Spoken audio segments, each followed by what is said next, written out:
जय मसीह की आप सभी को क्यूवर ऑफ गॉड के नए वीडियो में स्वागत है। हम सब एक आत्मिक युद्ध लड़ रहे हैं और इस युद्ध में हमें जीत निश्चित है। अगर हम सेनाओं की यहोवा की बातों को मानेंगे तो वो हमें जीत के उत्सव में ले जाने के लिए तैयार है। लेकिन क्या हम उसकी लड़ाई लड़ने के लिए तैयार है? परमेश्वर को ऐसे लोगों की जरूरत है जो लड़ाई को जीत की ओर ले चले। जैसे यहोशू लड़ते वक्त मूसा के हाथ को देखता, क्योंकि जब जब मूसा का हाथ उठाया रखा तब तब युद्ध में इस्राएल की जीत हुई। तो उसी प्रकार कुछ कुछ लड़ाई का फल परमेश्वर के भक्तों के हाथों पर होता है। तो इसका मतलब जीत का क्रेडिट यहोशू के लड़ने से ज्यादा मूसा के हाथों को देना चाहिए। तो चलिए देखते हैं कि जीत का जो क्रेडिट है वो कैसे व्यक्तियों को मिलता है। और इसके लिए हम बाइबल की सबसे फेमस लड़ाई, जहां इस्राएल का तारा यानी दाऊद उभर कर आया। ये एक ऐसा लड़ाई है जहां गोलियात और उसके भाइयों जैसे दानव जीवन में ललकारते हुए आते हैं। पलिश्तियों के विरुद्ध अपनी लड़ाई में इस्राएली अक्सर विजय हुआ करते थे। हथियारों के बिना भी वह पलिश्तियों को हराने और जीत का स्वाद चखने में कामयाब रहे। जब ये खबर फैली कि पलिश्ती एक और लड़ाई के लिए इकट्ठा हो रहे हैं, तो इस्राएलियों को आत्मविश्वास से भर जाना चाहिए था। लेकिन जब उनकी नजर गोलियात पर पड़ी तो परमेश्वर पर उनका भरोसा डगमगा गया। अब आइए समझें कि गोलियात वास्तव में कौन था, और उसके लिए हम पहला शमूएल 17:4 पढ़ेंगे। तब पलिश्तियों की छावनी में से गोलियात नामक एक वीर निकला जो गत नगर का था और उसकी लंबाई 6 हाथ 1 बित्ता थी। इससे हमें पता चलता है कि गोलियात एक जायंट था, यानी एक दानव था। बाइबल में कई जायंट्स का उल्लेख है और एक सामान्य पैटर्न उभर कर सामने आता है कि ये जायंट्स अक्सर परमेश्वर के लोगों में डर पैदा करते हैं, जिससे उनका यहोवा पर से भरोसा उठ जाता है।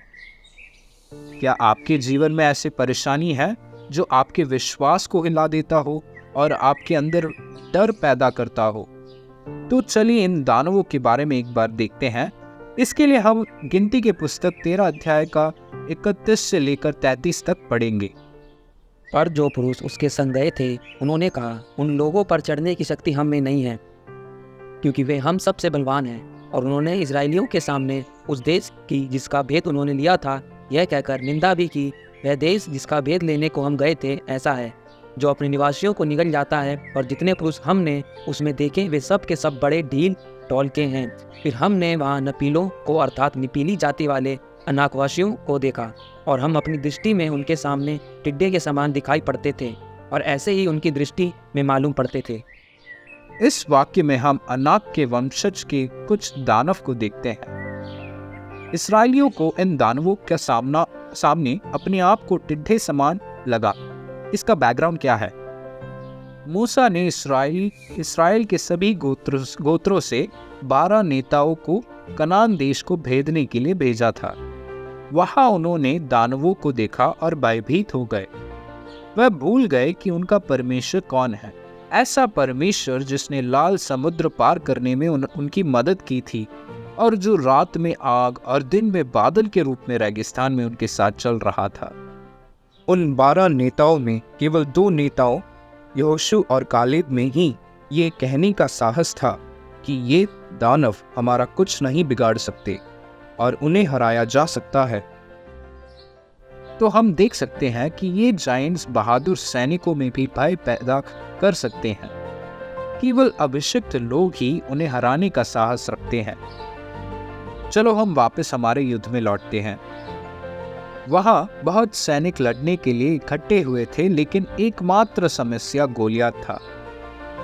सैनिकों ने कहा होगा, बस विशाल गोलियात को हराओ और हम बाकी सब संभाल लेंगे। प्रश्न उठता है, गोलियात का सामना कौन करेगा?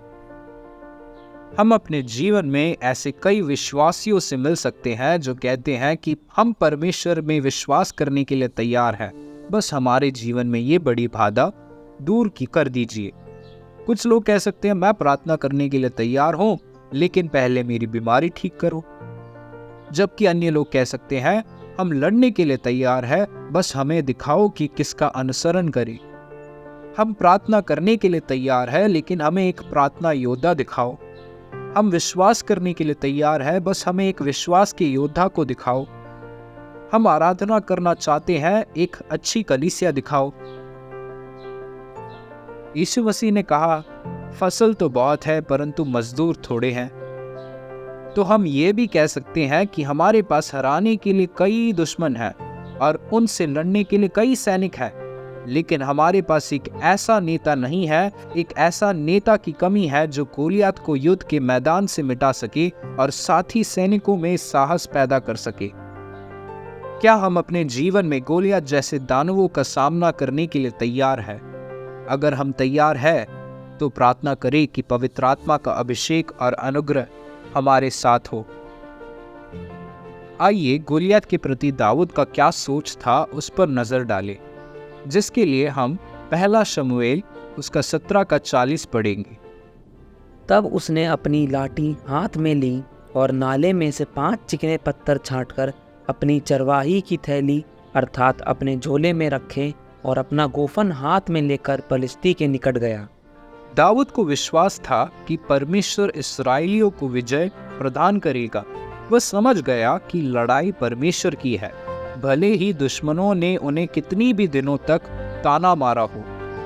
हमेशा याद रखें कि लड़ाई किसके नियंत्रण में है और लड़ाई किसकी है। शाऊल ने दाऊद को उसके कवच, हेलमेट, तलवार वगैरह दिया था, लेकिन दाऊद ये भी जानता था कि इन हथियारों से नहीं बल्कि परमेश्वर के हाथों से ही जीत मिल सकती है। तो इसलिए ही वो एक लाठी और एक गोफन लिए हुए एक दानव का सामना करने गया। उसने गोलियत के विरुद्ध गोलियत की ही शब्द इस्तेमाल किया और उसे मारने भी उसी का तलवार का इस्तेमाल किया। ये सब देखकर ही निर्बल सैनिकों पर साहस आया और वह सब पलिश्तियों को हराने में सक्षम रहे। दाऊद के साहस की सीमा का अनुमान लगाने के लिए नाले से चुने गए पत्थरों की संख्या पर विचार करो। उसने 5 पत्थर चुने, शायद इसलिए क्योंकि उसने सुना था कि गत में गोलियत के 4 विशाल भाई थे, 4 दानव थे। अभी आप सोचोगे कि गोलियत के भाइयों के बारे में लिखा कहा है बाइबल में। उसके लिए आपको दूसरा शमूएल का 21 पढ़ना पड़ेगा। वहां आप देखोगे कि गत से निकले 4 दानवों के बारे में। दाऊद ने कहीं सुना होगा कि गत में 5 दानव रहते हैं, उनमें से एक गोलियत है।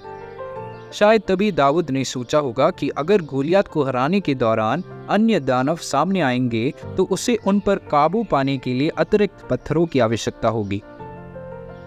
एक जायंट के लिए या एक दानव के लिए एक पत्थर, ये था दाऊद का मैथमेटिक्स। ये दाऊद के साहस की गहराई को दर्शाता है। वह न केवल गोलियत का सामना करने के लिए तैयार था, बल्कि अन्य जायंट्स का यानी दानव का सामना करने के लिए भी तैयार था। खैर, कोई अन्य जायंट्स या दानव गोलियत के साथ ना था उस लड़ाई में, पर हम देखते हैं कि दाऊद के लोगों ने ही इन जायंट्स को बाद में सफलतापूर्वक हरा दिया, जिसके लिए दूसरा शमूएल उसके 21 का 22 पढ़ेंगे। ये 4 गत में उस रपाई से उत्पन्न हुए थे और वे दाऊद और उसके जनों के हाथों मार डाले गए। देखो कैसे इसराइल के सैनिकों में परिवर्तन आया। इसराइल के लोग शुरू में गोलियत जैसे दानव से डरते थे, लेकिन बाद में जब दाऊद उनका नेता बन गया तो वह अन्य 4 दानवों को हराने में सक्षम हो गए। वे डरे नहीं और दाऊद और उसके लोग विजयी हुए। ये दाऊद जैसे नेता के लोगों पर पड़ने वाला परिवर्तन को दिखाता है या प्रभाव को दिखाता है। उसने प्रदर्शित किया कि दुश्मन का आकार चाहे जो भी हो, यदि परमेश्वर हमारे पक्ष में है तो जीत निश्चित है। यहाँ तक कि जब दाऊद ऐसे बड़े दानव के खिलाफ लड़ाई लड़ते थक गया तो उसके लोग उसकी सहायता के लिए आए। उन्होंने जोर देकर कहा कि उसे लड़ाई में शामिल होने की भी आवश्यकता नहीं है और वह उसके बिना ही युद्ध के लिए तैयार थे। हम में से कितने लोगों को वास्तव में अपने जीवन में ऐसे नेताओं की जरूरत है? ऐसे नेता जो हमारे जीवन की लड़ाइयों में लड़ने के लिए हमें प्रोत्साहित करे और हमारा डर को साहस में बदल दे। क्या आप ऐसे नेता बन सकते हैं? इसराइल की स्त्रियों ने उत्सव मनाया और गाया, शाऊल ने हजारों को और दाऊद ने लाखों को घात किया है। हालांकि यह निश्चित है कि दाऊद ने व्यक्तिगत रूप से लाखों लोगों को नहीं मारा। इजरायली सैनिक के सामूहिक प्रयासों के परिणाम स्वरूप शायद लाखों लोगों को मारा होगा। इन जीतों का जो क्रेडिट या जो श्रेय है वह लोग उस नेता दाऊद को देना चाहते थे जिसने उन्हें जीत को हासिल करने में मदद किया। या हम ऐसे कह सकते हैं कि उन्होंने दाऊद को अपना जीत का क्रेडिट दिया क्योंकि उसने उनको बताया कि ये दानव हमारा कुछ नहीं बिगाड़ सकते। हम एक और व्यक्ति को देखेंगे जिसका नाम गिदोन था और जिसको लोग एक जीत का श्रेय देना चाहते थे। गिदोन और इस्राएल का शत्रु मिद्यानी थे और शुरुआत में तो गिदोन भी उनसे डरता था, लेकिन जब परमेश्वर ने उसे दृढ़ किया तो वो उनसे लड़ने के लिए तैयार हो गया। और जब वो तैयार हुए तो उसके पीछे चलने वाले सैनिकों ने लड़ाई से पहले चिल्लाया, यहोवा के लिए और गिदोन के लिए तलवार। एक तरह से वे कहना चाहते थे ये लड़ाई यहोवा के लिए और गिदोन के लिए लड़ रहे हैं। अगर हम देखेंगे तो पता चलेगा कि 33,000 इसराइली तैयार थे मिद्यानी से लड़ने के लिए। तो मेरा प्रश्न है, अगर इतने ज्यादा लोग तैयार थे तो वो पहले ही लड़ाई कर सकते थे, पर नहीं किया। वो तब तक नहीं किया जब तक गिदोन ने उन्हें नहीं बुलाया। तो एक नेता का यह भी काम होता है कि वो तैयार हुए लोगों में साहस और उन्हें जीत की ओर इशारा करे। आज की दुनिया में यीशु की सेना का मार्गदर्शन करने के लिए नेताओं की आवश्यकता है। यदि ऐसे नेता उभरते हैं तो दुनिया में बेदारी देखा जा सकता है, क्योंकि कई जायंट्स और दानव और गोलियत जैसे लोग हारे जाएंगे। इन जीतों को देखकर कई सैनिकों का साहस फिर से लौट आएगा। तरकश में कई तीर हो सकते हैं, लेकिन परमेश्वर के तरकश में यानी quiver ऑफ गॉड में हमेशा एक विशेष तीर रहता है। इन वचनों से आप सबको आशीष मिले। धन्यवाद।